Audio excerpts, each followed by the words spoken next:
Get ready for Noko justification time. It would be no fantasy to state that, for us anime viewers, sometimes we wish to get our blood sucked and our bodies tortured as long as there is a cute female that perpetrates it. Nevertheless, we continue to live our lives pretending we don't have this desire embroidered into our very core. Sometimes this desire may tempt you to do irrational things. This desire may lead you to watch this anime, Yofukashi no Uta, also known as Call of the Night. In case you may have thought otherwise, it is an undeniable fact that the show exists to satiate a viewer's potential vampiric fetish. However, that alone may not mean that this show is completely valueless fiction.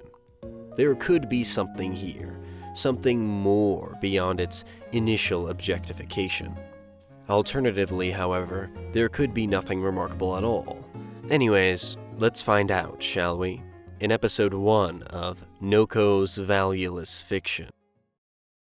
The story is seen through our boy, Ko-kun, a kid who feels that he has no place in modern middle school society. After getting picked on by females at his school because he turned down a chick who asked him out, he drops out of school, effectively atomizing himself, and decides to stay up later throughout his days since little homie's got nothing to wake up for anymore. One day, he gets fed up with being trapped in his family home all night and decides to make the super edgy trek into the unknown nighttime life of Japan. Almost immediately, he meets this beautiful anime girl named Nanakusa, soon to be known as Nazuna-chan, and she shows him around the town at night. Eventually, she somehow manages to take him into her bed to quote-unquote sleep with him. After telling him that he was not going to be molested, he ends up sleeping pretty well. Once asleep, the homegirl gives him the suck, but on his neck, because the chick was actually a vampire. He wakes up like, whoa, what the hell was that? And he puts 2 and 2 together quite instantly. After some more quirky character interactions, he realizes that he wants to become a vampire like her, so he can enjoy the nighttime life to its fullest, because they can fly around and stuff. The catch is, to become a vampire, you need to love the vampire that's giving you the suck. Then, during said suck, you become one yourself. So when a vampire takes a bite of you, they are not only having a delicious meal, but are also trying to copulate and create offspring.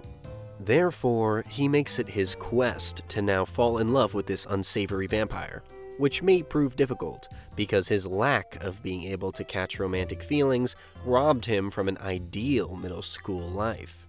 The show progresses to unveil the complexities of this journey and the characters who abound in it. I won't lie, this is a pretty neat intro. I mean, look, we have a goal, a relatable main character, a girl who has no problem procreating with a minor, and a setting that leaves itself malleable to any kind of scenario the author wishes to enact in it. Beyond this, there are even more things Call of the Night deserves praise for. Its OST is quite savvy. While you won't catch me bumping it while the hoes are around, it gets the job done. The anime's opening is stunning, getting you prepared to witness the escapades that are soon to amass. The comedy, which I thought heavily lacked in episode 1, genuinely got better as more whimsical personas from the cast emerged. Lastly, Ko-kun's struggles felt very real, and at times you felt sad for him when he described his life and how bleak it truly was before the story's beginning. The show is also not without its fair and memorable moments.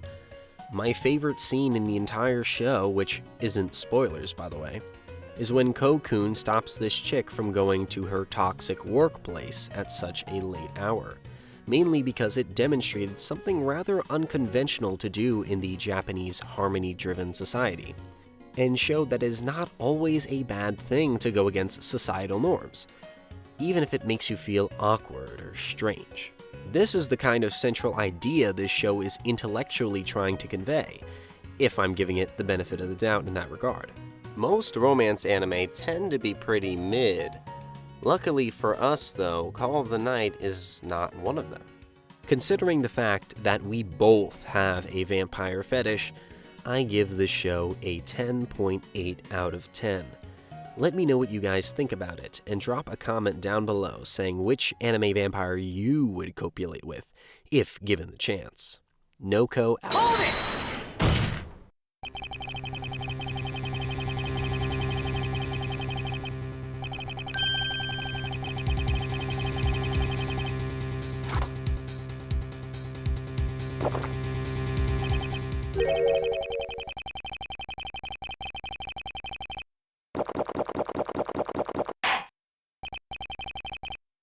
It's time for our brand new segment, Noko's 7 Deadly Sins, where I bring to light the 7 worst shortcomings of a given anime in no particular order.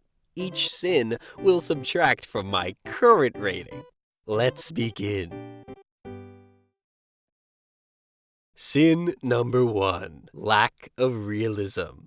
It would be unentertaining if I showed you every single example of this, so I'll say the most logically baffling one I found. When Lil Homie receives the suck, he is by no means scared for his immediate life.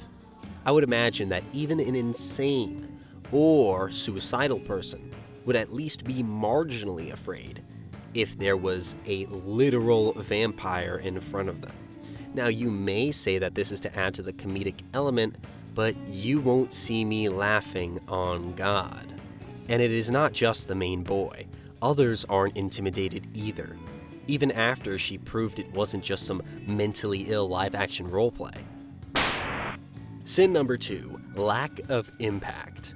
I know I alluded to the show perhaps having some profound philosophy and or central idea, but that is only if you're considering it as a bonus to you wanting to breed with a vampire. Outside of that, showing that school kids have trouble with their social lives because school is a thing and kids are a thing and things happen and life can sometimes be life isn't very meaningful. Moral of the story, life goes on, blah blah blah, have sex with strangers, the end. Woo! My life has changed, boys. I can't wait to skip school and wait till nighttime. Surely that suspicious figure in the dark is a vampire waifu waiting to breed with me. Sin number 3, lack of consent. Nazuna-chan is like 40 years old. Our protagonist is 14 and very clearly a middle schooler. They share a romantic pursuit and meet each other in the nighttime for physical relief. Imagine if the tables were turned and a little girl left her house to be abused and discarded by a grown man. Would people feel that was okay? This feels like a double standard and a grooming fetish, so I consider it a major sin. Sin number 4, lack of variety in discourse.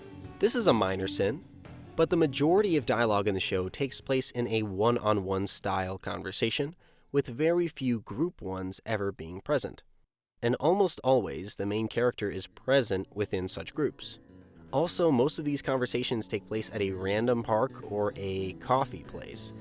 Not too mentally stimulating if you ask me. Sin number 5, off-putting subliminal messaging. If I remember correctly, Nanakusa refers to their relationship as something purely physical. What a creepy thing to say. I don't have a problem with an age gap relationship too much, but when you add these elements to it, and you clearly show that the protagonist has the vibe of a loner kid, it makes it disturbing as heck to bear witness to. He is over here talking about playing with toys, and she refers to it as foreplay. The author is using the whole suck blood thing as a narrative allegory for sexual relations. I believe this for the following reasons. The main protagonist gets jealous at the thought of her doing it with other people, and wants her to be mutually exclusive to him. The main girl refers to the activities they do prior to the biting as foreplay, and they do it exclusively at night and mostly in private. Also, the protagonist usually always moans in a slightly pleasurable discomfort. Please, Nasuna, stop it! Don't do it in front of my friend! literally admitting that he sees it as a painful and arousing experience. This story could easily be about a grown girl just using a little boy for sex, because it literally is what it is. Although the sucking is quirky and the other people don't view it as sex, it is sex to Nazuna-chan. Imagine if every time I arm wrestled someone, I got sexual pleasure from it, and busted a nut from my own hand.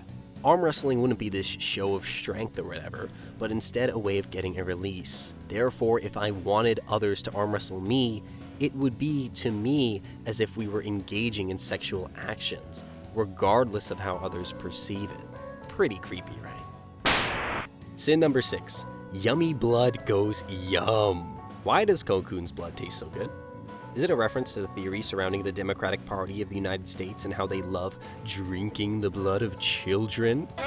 Are there people in the Republican Party who think we're sucking the blood out of kids? Jokes aside, this is never properly explained in the anime, and it's just kind of a thing that's hovering around that they dance around consistently. Sin number 7, too much GROOMER bait. You may not think it, but this show is really trying to get you into its wavelength. What is that?